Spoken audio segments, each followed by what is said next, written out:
how has the pandemic changed how movies are made, and how has the pandemic changed how we watch those movies? That's the question that we're going to talk about today. I'm Jay Haynes for the Film Sensei channel. Welcome to the show. We are streaming live today on YouTube and Twitch and Facebook, and I have three extremely knowledgeable guests today who are going to talk about it. And I would like to thank you all for being here, first of all, and I would like for each one of you to kind of tell me a little bit about yourself, where you're from and what you do and that kind of thing. And I would like to start with Al. Thank you. Well, I was born in Chicago, and I've lived a lot of places. Currently, I'm in a family, the ancestral area around Detroit, otherwise known as Ice Planet Hoth. I have I've been doing film basically since film. I not only know how to edit on digital and how to do things on digital, I know how to do a lot of things on film that aren't as good to do on digital.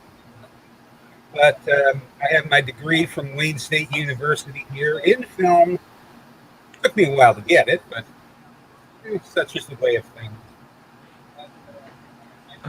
Well, I really appreciate you being here. Dan, why don't you tell us a little bit about yourself? Thank you for being here. Thank you for inviting. My name is Dan, and I'm from New York. I live on the island end of New York, so the snow is relative. It'll give us a foot one day, and then it'll give us 3 inches the next. So I've been playing with video since the age of 17, and I started with film, 16 millimeter, and then I've graduated up, to working on Avid, and then I just kept saying this has got to be easier. So any new platform that came out, I played around with it. I'm an award-winning producer and director. I like to dabble and I like to tell stories. I like to entertain people. I like to put smiles on people's faces. So this is what I do. I've done television shows, Babylon 5, Sequest DSV. I freelanced on The Matrix, freelanced on 300, but just doing 3D graphics works and nothing else special, just like the guy in the back room with everybody else. But I enjoy making films and telling stories. Awesome. Thank you. Well, it's a pleasure to have you. It sounds like you got a lot of experience in the film industry. It's fantastic. Lynn, welcome to the show again. Thank you for being here again. Tell us a little bit about yourself. Well, I'm a man with many hats, I guess. I started out in television in the late 70s and working at a TV station. They were actually still shooting film for the news, and they had a wicked developing system where they would come in at 3 o'clock in the afternoon and run it through there, and it was still wet when we were putting it on at 6 o'clock, and it would all have to be edited and put together. And then we finally transitioned to 3/4 inch tape. So then I've been a video guy ever since, and got into 3D animation and video production and designing video edit systems and that sort of thing, which kind of led me to hit film, although I had to earn a living at some point and got into IT for some reason. So I do hit film on the side now. I was just telling Jay, my machine just crashed during a render, right after a render, right before the show. But got the render out though. That's the key. Got the render done. So all right. So to have it after the render finishes and before the render finishes. Yeah, exactly. So I was very lucky. Yeah, that's where the gods are smiling on you right there. All right, so the question I have for those of you who are watching is, how has your movie watching experience changed because of the pandemic and what has happened recently and the changes in the movie industry. Put them in the comments below. I'd love to see what you have to say. I want to start with this, and that is this recent article in the IndieWire where Martin Scorsese talks about the changing of the industry, right? He starts off, and I'm just going to list some quotes here. The art of cinema, he says, is being systematically devalued, sidelined, demeaned, and reduced to its lowest common denominator. As recently as 15 years ago, the term content was heard only when people were discussing the cinema on a serious level, and it was contrasted with and measured against form as an art form. Then gradually it was used more and more by the people who took over the media companies, most of whom knew nothing about the history of art form or even cared enough to think that they should. Content became a business term for all moving images: a David Lean film, a cat video, a Super Bowl commercial, a superhero sequel, a series episode. And it was linked, of course, not to the theatrical experience, but to home viewing on the streaming platforms that have come to overtake the movie-going experience, just as Amazon has overtaken physical stores. So my question, so basically what he's saying is that the art or the craft of filmmaking has degraded in recent years. And part of that is because of, streaming, which has only been more enhanced by the pandemic, I think. And for those younger viewers who don't know who David Lean is a phenomenal old school filmmaker. He made Bridge Over the River Kwai, Lawrence of Arabia, A Passage to India, and he is considered one of the greatest filmmakers of all time. So, and he is an inspiration to modern day filmmakers. So the question is, has the craft of filmmaking degraded in recent years? I'll put that question to Al. Agree or disagree? Basically, I disagree. I mean, I don't like to disagree with Mr. Scorsese, but I have to, because he has shown a predilection for degrading and dismissing anything that isn't on a big screen in at least 35 anamorphic or 70 millimeter. He is, I think, slavishly worshiping at the temple of what was. And what was is not necessarily going to be what will be, because once we get through the pandemic, once we get theaters back open, and once we get enough control over the virus where things are going to be good for people to go back into theatrical viewing, it's not going to be the way it was. I mean, before the pandemic, it was not the way it was back in the 1930s when people would go every week or 3 times a week or whatever. You can't maintain what is. Times change, people change, and the mechanisms that people use to watch product is going to change. Some people are going to mainly go back to the theaters. Some people are going to stay with streaming services. Some people are going to still go to the store and buy DVDs and Blu-ray. But it's not going to be as it was. Dan, what do you think? Well, I have nothing against Martin Scorsese, but I will have to say this. The pandemic pretty much slowed everything down, because the craft hasn't changed. It's the speed of when we had to have things done. And now with, other than the tons of, and I don't want to like shame YouTube, but there's a lot of people that want to create. That's why there's an influx of films and projects on YouTube.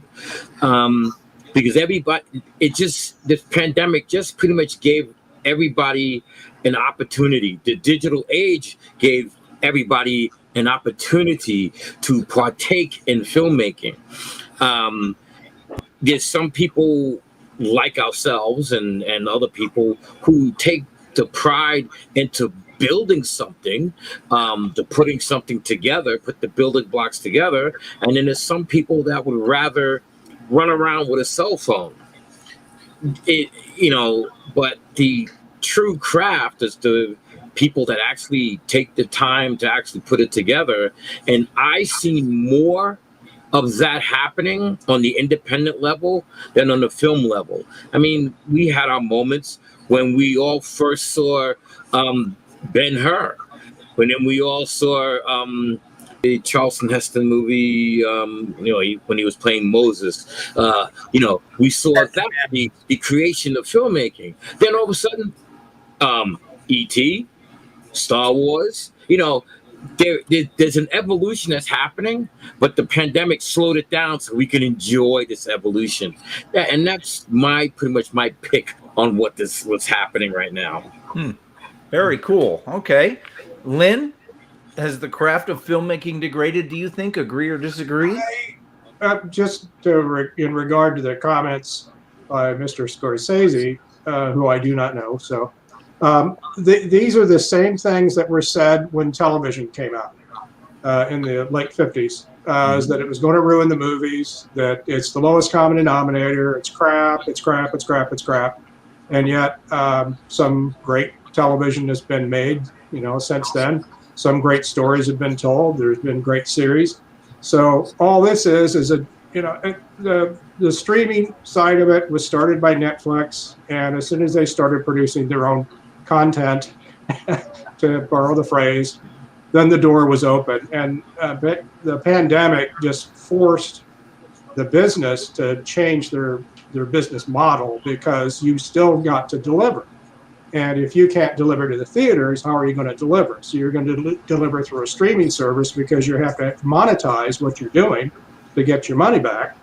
So now we have all these streaming services that we didn't have before, and there's going to be more of them.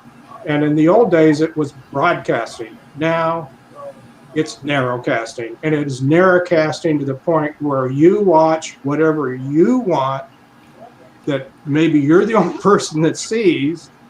And in a way, that's the downside I see. We don't have a shared experience. That was the nice thing about the theater, is you would go in to see a film like Star Wars or, the next Mission Impossible movie or whatever. And you're sitting in a darkened room with strangers, and you're all enjoying the same thing. And when you walk out, you're all talking about the film. Right now, you sit in your comfy chair, half asleep, punching through YouTube, looking for the next 15-minute thing to watch, and you're oblivious. So that's the television side. But I think Al's right. If we ever get back to the theater, or being able to go to to see a movie in a real theater, we might be back to normal. But the genie's out of the bottle. Content is going to be created by people who, with an iPhone, with HitFilm, or whatever free editor they want. And there's going to be good stuff. There's going to be bad stuff. There's going to be a lot of stuff. There's a lot more stuff than we've ever had before. A lot more channels, a lot more ways to deliver. And it's just going to be different. It's evolution. I don't really see a way of getting around that, because everybody sees things differently. I mean, I have gone from a cheap little Super 8 camera, which I got before I was in high school, to a 16 millimeter camera, a wind-up job that I got from my late uncle, to working a stereonograph 4 tape recorder tied with about a mile of cable to an eclair on sticks with a guy, and going to the 3/4 to the 3 CCD cameras to half-inch videotape to beta to VHS to micro DV to MP3. It's a changing set of priorities. It's a changing set of technical things, and if you want to do it, you learn, you roll with it. Well, the bottom line is it's the story. It doesn't matter. If you have an iPhone, you can tell a good story. If you have the most, a red camera and the most expensive lens, and you don't know what the hell you're doing, it's going to be crap. So the guy with the iPhone that knows how to tell a story is probably going to, get more hits on YouTube. So it's what's behind the lens. It's what's behind the equipment. It's what's in your head. Can you tell a story? Do you have something to tell? Yeah, it's the nut behind the camera. Yeah, or the writer, director. Yep. I mean, all that's not going to change. Nope. And then you do what you think you can do, and you learn as you go along, or else you don't do. Yeah. If you're not learning anything and you're showing something off and people keep telling you it's crap, eventually you'll get discouraged unless you're a real fanatic and say, I'll show you. And sometimes it still is Sam crap. Raimi. All right. Well, that dovetails into my next segment here, and that is this interview from March of 2019, before the pandemic. Now, Steven Spielberg was interviewed by Variety magazine, and he talked about the idea, and I'm just going to pull one quote out of this, about the difference between television movies and Hollywood movies or movie theater movies. And he said this: once you commit to a television format, you're a TV movie. You certainly, if it's a good show, deserve an Emmy, but not an Oscar. So the question is if a movie is released on Netflix or on HBO Max, or even simultaneously on Netflix or HBO Max and in the theater, is it Oscar worthy? What year was that written? That was 2019. So it was March of 2019, about 2 years ago. Okay, but it doesn't matter. It doesn't matter. I mean, you can take the same production values and turn out something great on Netflix, or you can turn out crap. And the good thing, you could take to a theater and you look at it in the theater and you think it was a great film. So it really, I think that's, again, it's the same question. They had the same argument again back when television started. But television's crap, film's better. All the TV people are crap. They're not as good. Their actors aren't as good. The production values aren't as good. But now, so they go back and forth. Yeah. So Dan, let me ask you, because you worked in television and you've worked on films, both. So do you think that if a movie is released direct to streaming, it shouldn't be up for an Oscar? No, I believe that it should be. This is the thing that a lot of people don't see. There are a lot of movies that come out straight to DVD, and for that they should be, because they were just lazy and they said, I could do a film. And being that I worked with Steven Spielberg briefly in television, okay, StarQuest DSV, all right, and when the argument became when he wanted to do Lincoln, And he came out and says, "Hey, I want to do Lincoln." And they said, "No, we don't want a period piece in the movies. Why don't you make it made for cable?" And he fought them. He fought them tooth and nail. He said, "No, I want it in the theater." So he took out his own money, he did it, and he made Lincoln. And now look what happened with Lincoln. All right. But I've worked on shows such as Babylon 5, Sequest, DSV. There was other stuff by Ron Thornton from Foundation Images, Dan Dare. We did the animated version of the thing with the roaches. Brain farts. It's my age. And Starship Troopers. There we go. He did that. And he put in the same amount of time and effort to put those things together. They deserve Oscars. I mean, if you just watch them. And believe it or not, a lot of people don't know that even on the Oscars, they don't show it, but they do give awards out to independent films and things like that. They just don't show it. So, and I think that's I think that's not fair. Yeah. You know, it's like, all right, the movie, everybody knows, Slumdog Millionaire. That was an independent film. All right? Yeah. But they put it to the theater and it exploded. It became like the next big thing. It's like Lynn was always saying, it's the story.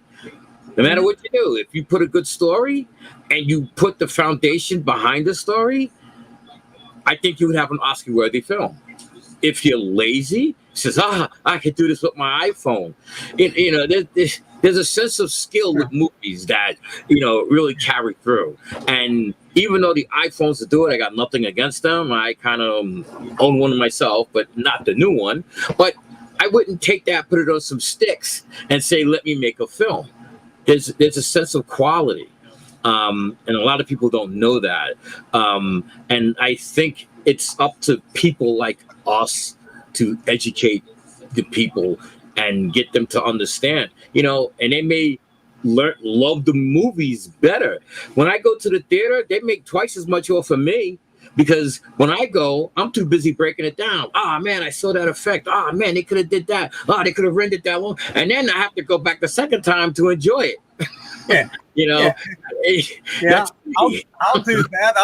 I'll go a couple of times, but the first time I'll watch it and I say, yeah, I like that. I got to see more about that. And then I'll sit through it again and say, okay, now that was a nice dolly zoom, or I wouldn't have gone quite that high with the crane, or too much of a whip pan there, that sort of thing. It's been the same as it is between streaming and theatrical, and like Lynn said, movies and TV back in the 50s. It was the same way at the changeover to sound in the 20s and 30s.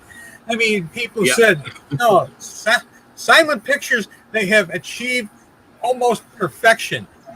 And then they bring in these engineers and they record these things, and it's just filmed static stage plays. It took a while to get on their feet there, where they could actually figure out how to use the sound and move the mics to make it more accessible and make it more interesting, and how to use it to enhance the experience. And that's basically what it is. You need to enhance someone's experience. And personally, I don't care if it's in the movie theater, if it's on streaming service, if it's on a DVD, if it's on YouTube or Vimeo or whatever. A good film is a good film. A good story is a good story. Something that engages your brain, engages your heart. You got it now. Mm-hmm. Well, let's go to the comments here. We'll see what we've got. Tony,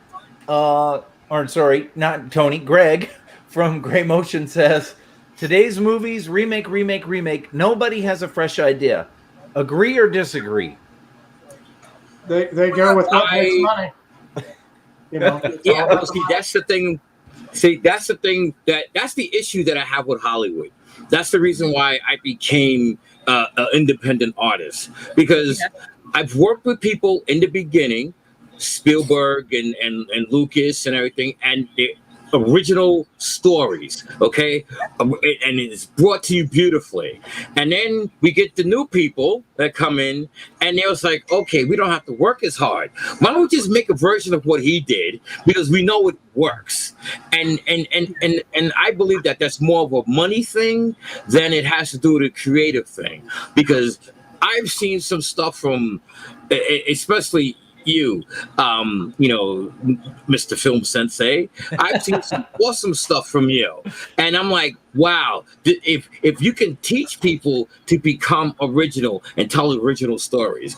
I mean, the movies that I made a movie called Antares, you know, the Forsaken Heroes, and people will say, oh, dude, Forsaken Heroes. No, it was about women, how we forgot how to respect women, and how women, my premise was women save the world. Okay, it's a unique original story no one's done before, and people love it.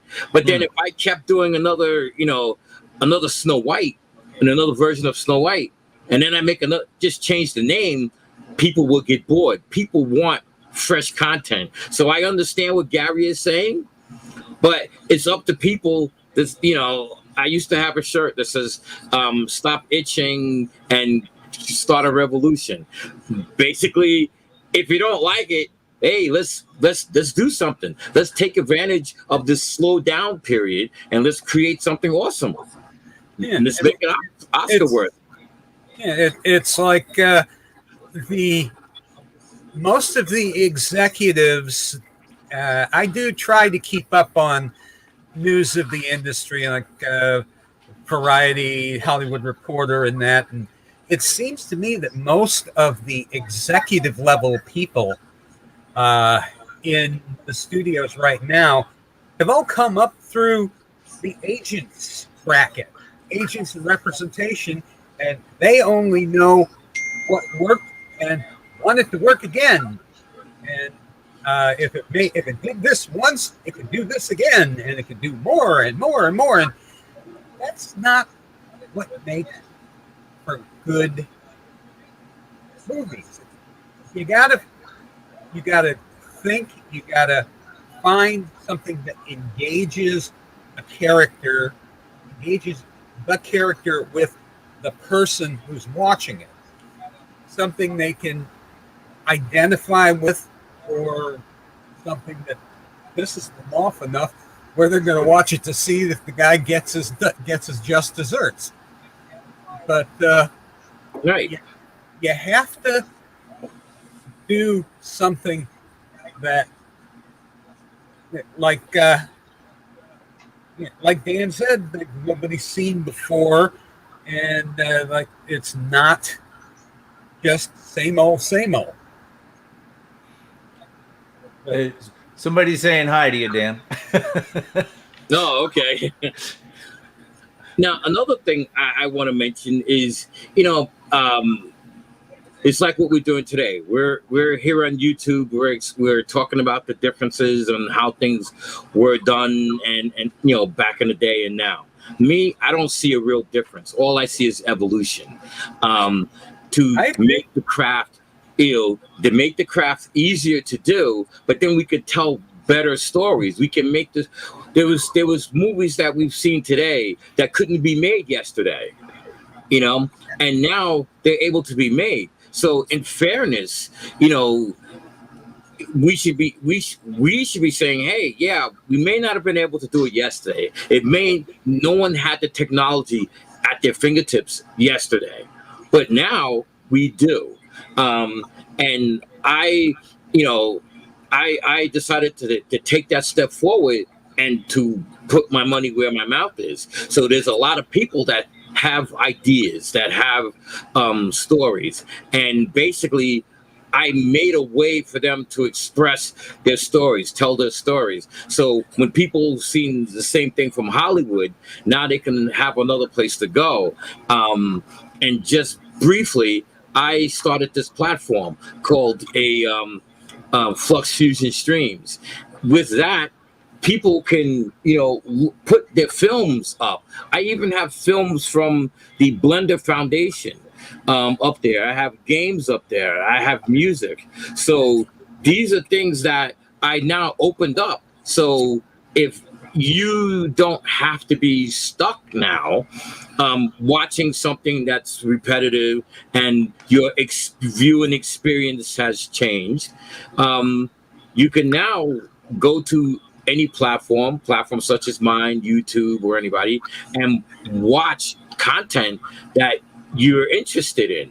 And instead of being told what to watch, now you can view what you want to watch. And I think that's where the big evolution is, just like it was for television to movies, just like it is from movies to streaming.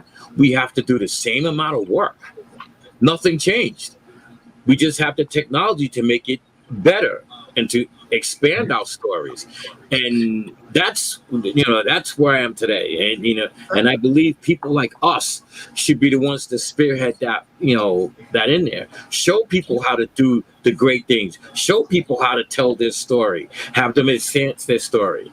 And then be able to, get the things that you would like to see. And that's my standpoint on that.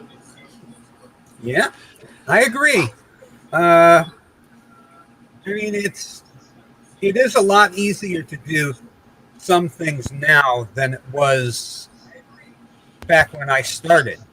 I made a Star Trek fan film in 1975 with a Super 8 camera and a bunch of friends and a couple of my cousins. And I didn't have any effects equipment to do like a transporter effect. So what I did was I put a strip of film on my kitchen table and I took an X-Acto knife and I scratched the emulsion of the film to make the transporter effect. Who here has done that? And I also did a little squit to make a phaser beam. Yeah, I did it, but I was a Battlestar Galactica fan, so I had the Cylon base star, and I wanted the lightning, and so I was literally just scratching it with a pin, Yeah. Yeah, old school rotoscoping. That's right. There it is.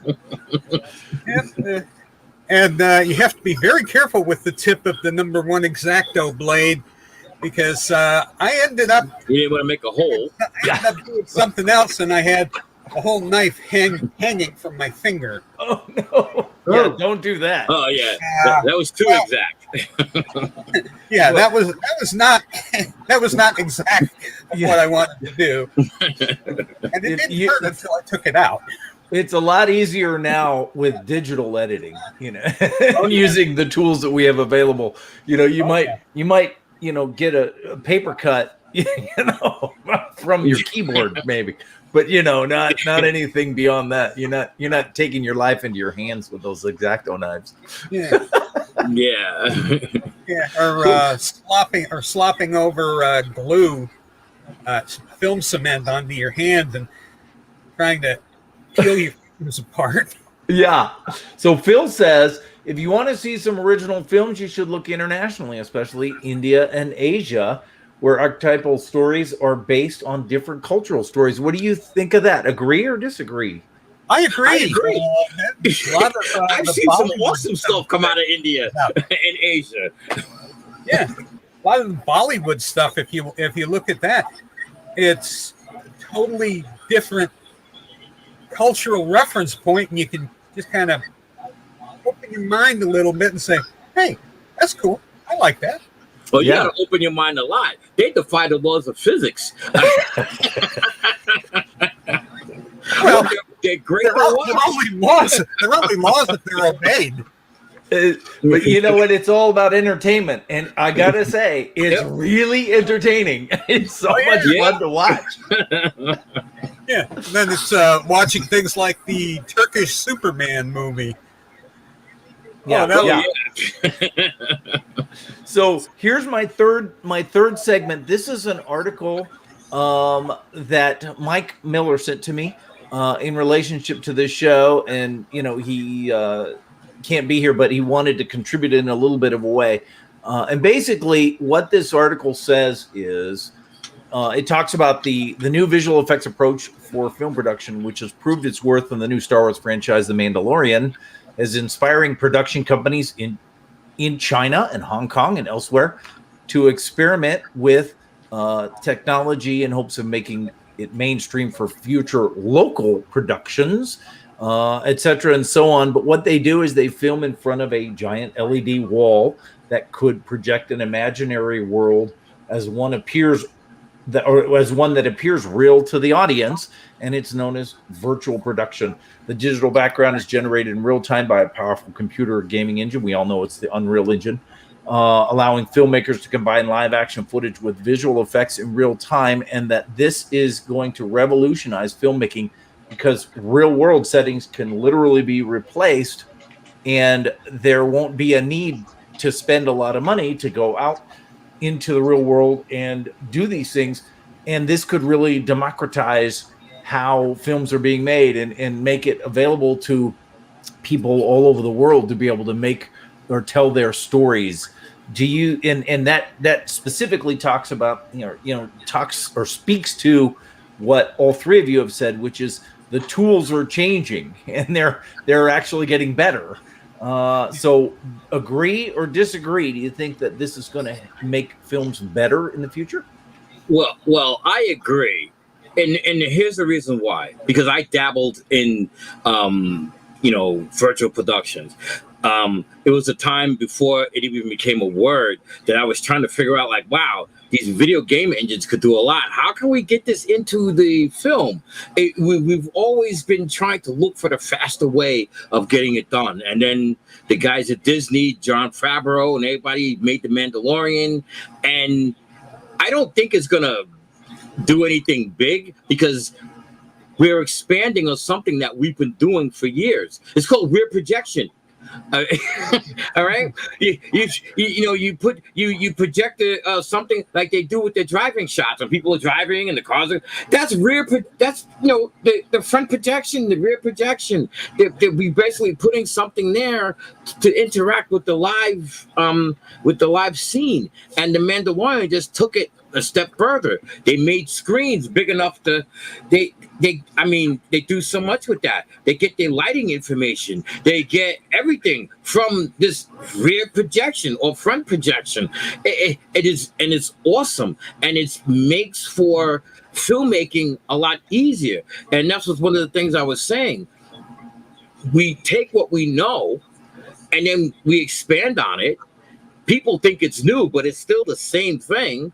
And we show people, hey, look, you could do this. You don't have to travel to the moon now. You now can just put up a nice screen, project the moon there, and do it and have fun. Be creative. Yeah.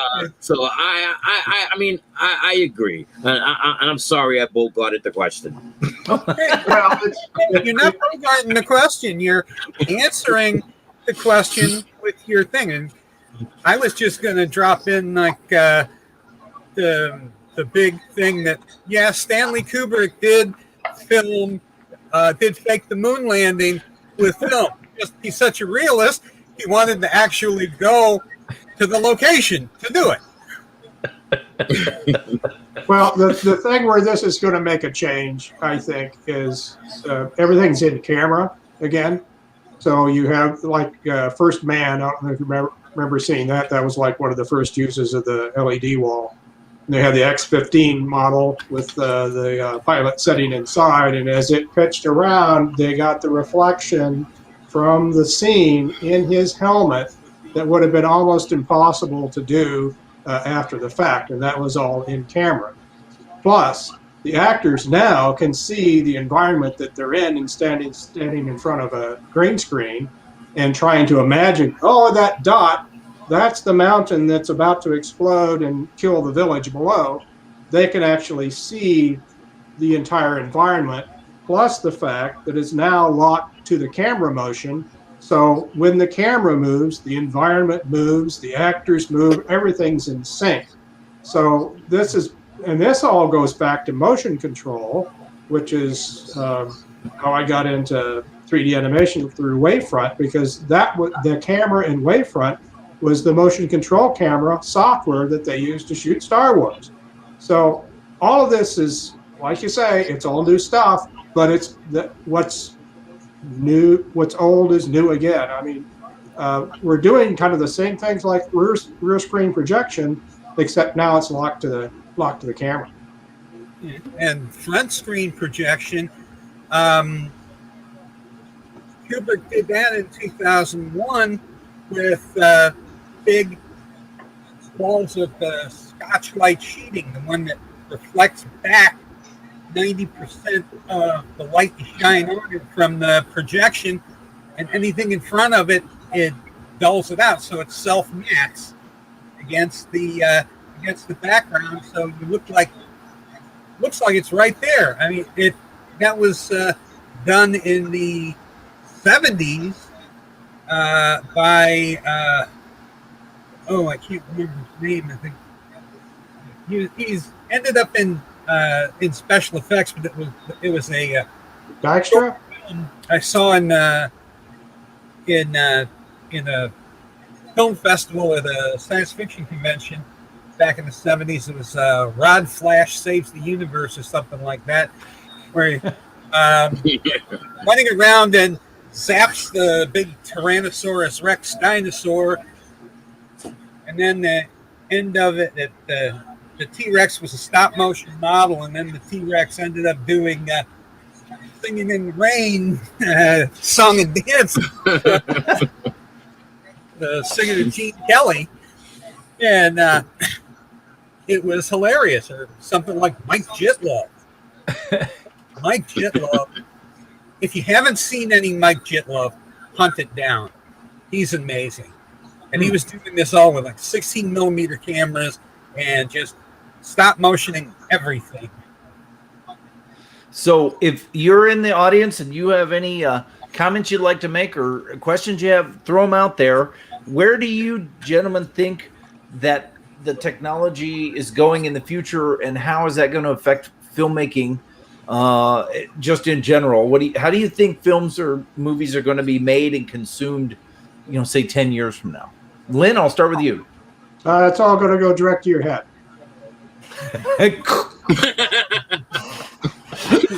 I mean, VR is probably the next step, virtual reality. I think the whole holodeck idea is probably going to be coming. We're talking about virtual sets. At some point, they'll be holographic. You'll be inside the film. You'll be inside the room. You'll be the one seeing the bomb under the chair, as Hitchcock said, and going, please find the bomb, and you'll be sitting on the chair. I mean, it's just going to be more immersive. It's never going to end. But I think ultimately, it's going to be more virtual than you're not going to be sitting in front of a screen. You're going to be part of the story. Dan, what do you think? I agree with him. We're so close to designing our own holodeck. I remember back in the day remember those Irwin Allen movies like Earthquake and the Poseidon Adventure, and they actually refitted some theaters to have the chairs move while everything is happening, and like especially in Earthquake, and we're going to be more immersive. We're going to be bringing the character in. We want to make the person who's watching become the camera, become the third person that's seeing the conversation, and now not just seeing the conversation, experiencing the story along with the characters in a film. And I believe that, like Lynn said, they're gonna put that straight in our heads. They're gonna say, oh, we're gonna go to the movies, and then there we go. I think that's what's gonna happen. We're so close. Look at The Mandalorian. We now made the whole set around us in a room. We're using video game technology to do this. And what else can we do with video game technology? We could do VR. Google is making glasses so we can wear, everything around us. So yeah, it's gonna go straight to our heads. That's why I believe it's gonna go. Al, what do you think? I think there would be a market for people to have something hardwired into their head so they could just jack in and lose themselves in a virtual reality.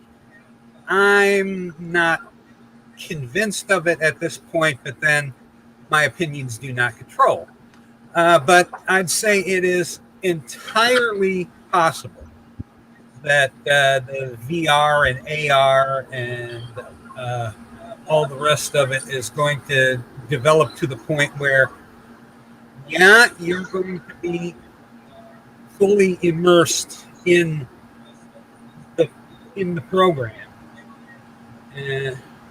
But I don't know. I still have reservations about it, but I'll see where it goes before I say anything else. All right, here's a question from Ivan. Will it be more 3D models with deepfake faces? What do you think the advent of deepfaking is going to do as far as making movies in the in the future? How it's going to go down? That's a tough one because there's going to be legislation. There's going to have to be legislation with that because at some point, and then how do you verify it? I mean, people are so bowled over by the craziest claims from the stupidest people and the nuttiest nut jobs. I mean, it's frightening now. So how do you control that? I mean, you talk about AI. Combining that with AI and who to target. That's dystopian, frightening, crazy, dark place. Mm-hmm. So I think we could point back to the Future, where Crispin Glover successfully sued for the use of his likeness, and I think that is going to be the linchpin for all of this in the future. Dan, what do you think? Well, deepfake. I'm a person that's into technology, so I love the technology. For the reason of, what if you're filming a film and then your actor gets sick? They break a leg, have a car accident, so you can be able to continue your filming.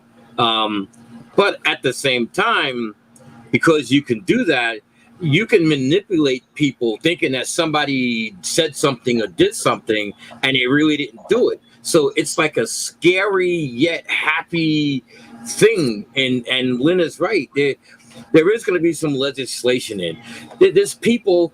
Remember back in the days that we had to. They had to change the phone numbers to 555-5555 because there was a person that actually would dial a number. All right, and to see if they can reach that character. So just imagine if that happened with the phone number. Just imagine on a deepfake. Mm-hmm. You know what I mean? So I'm mixed with it. I enjoy the technology, but at the same time, I'm a little bit nervous of the technology. And there's got to be a definitive line made on how to use this technology, or else it could overrun us and destroy us. Sure. Al, what do you think? Well, I agree that it's a cautionary tale. But there's already been some case law in the state of California that the voice and likenesses of deceased actors belongs to their estate, and their estate has to actually license that for use. Like the one beer commercial with John Wayne in there. Right. Back in the day, and there have been a few others, but because it's such a difficult thing to do, it's rarely done, and I should think that at least in on a state level and maybe on the federal level, there would have to be some sort of regulatory controls on that sort of thing. At least checks and balances put in place so that it shouldn't be able to be misused. Mm-hmm. And even though I say shouldn't be, you know, some doofus is gonna try to do it. Right.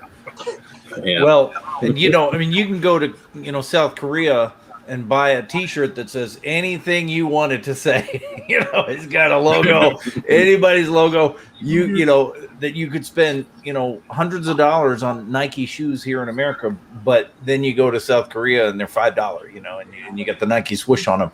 You know, and they don't care. You know that there are laws about that. So how, you know, that I can foresee that happening.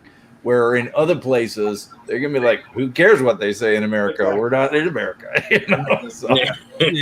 Well, I don't know if South Korea's signatory to the Berne Convention or not, but if they are, they would be having major problems with it. And if they're not, they don't give a rap. Mm-hmm. Yeah. So, whew, boy. All right. Well, that's a lot. That's a lot of things to talk about. We're getting really close to the end of the show. I do want to thank you all for being here. And I do want to thank everybody who's watching for being here, watching. We really appreciate it. What I want to, I guess, summarize to say that, you know, we are moving forward and there's always new technology and new tools available. But ultimately, I think it boils down to story. You know, if you tell a good story, then people will come and watch that. You know, my favorite show my favorite thing that I saw last year during 2020 was the Queen's Gambit on Netflix. I loved that miniseries, and I am just delighted that they made it into a miniseries because I can't imagine doing what they did in a movie. And I think it wouldn't have ever gotten made into a miniseries had it not been for the slowdown, as Dan has put it so eloquently, that, you know, hey, we're going to make this into a full, you know, 6 or 9 episodes instead of an hour and a half long movie or an hour and 40-minute long movie. And we're really going to deep dive in here. An hour and a half. Yeah. And so it's just, I think that in many ways, the pandemic has made things even better because you can tell deeper, more rich stories as a result, because things have slowed down and things are moving to a different way of consuming it. But I also think that there is a lowest common denominator factor that goes on as well. So I'm going to give each one of you an opportunity for a last word, and I would like to start with Al. Thank you. And I have one thing to say to anybody out there who is going to be creating something. Don't let the perfect be the enemy of the good. Don't keep putting it off because it's not perfect yet. Get it as good as you can and then let it go. Because perfect, never going to happen. You're always going to see something that isn't quite right. So take a step back, let it go, as good as you can, good enough. Well, I don't know about you, but everything I do is perfect. So, no. Thank you. That is sage words of wisdom. Great advice. Dan, you're next, sir. Well, I'm trying to keep it simple. There was a saying that my father taught me, but it also wound up on the Terminator. It says, there's no fate but what we make. And if you have a story and you want to be able to say your story, the technology is now available. My father also told me, you know, how do you expect other people to invest in you if you don't invest in yourself? So you're going to have to invest in the technology. You're going to have to learn the technology. You're going to have to learn the old technology, because the new technology is based off of the old technology, such as keying, front projection, rear projection. These are all basic functions. And if you learned those, doesn't matter if you have an iPhone or you got a Red or an Ari. If your storytelling is good and you have the vision, you could be able to tell any story that you want on any medium. You got the streaming, you got the theaters, and people complain about the theaters, but guess what? They used to stream boxing shows or baseball shows in the theater because they couldn't fit people in the stadiums, or they couldn't get people from Rome to come to to America to watch their team play. So every place serves a purpose. It's just, don't be lazy about it. Just actually put in the time and do it right. Sounds like you have had a very wise father. Sounds a lot like my father, actually. and it sounds like you listened to him. So good for you. That's awesome. That's fantastic. All right, Lynn, you're up, sir. Thank you for being here. Last word from you. Well, thank you, Jay. Thanks for having us. I probably would say, like I said earlier, I started out when they were shooting film, then we went to analog video, and we went to digital video, and so on. And all these steps along the way, you're going, wow, great, look at all this technology. What a great time to be alive. Now is a great time to be alive. I mean, if you, as Dan said, you've got everything at your fingertips. All you need to do is tell your story. So the progress technologically for being able to do that is only going to get better. And as Al said, don't let perfection stop you, because nothing's perfect. Take your best shot, get it out there, and go on to the next project. Thank you.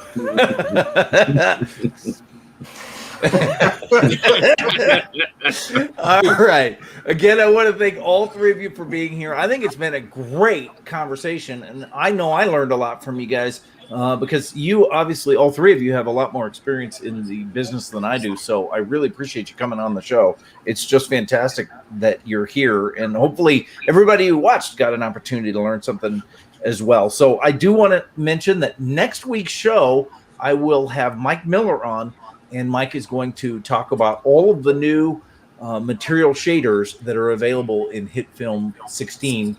And he's going to do a deep dive into those. Every single slider, every single control, everything you need to know about those material shaders that are brand new, he's going to cover for you. And so I'm really excited to have him here. We'll look forward to that. So with that, I appreciate everybody being here, and we will look forward to seeing you next week. Take care. All right. Peace.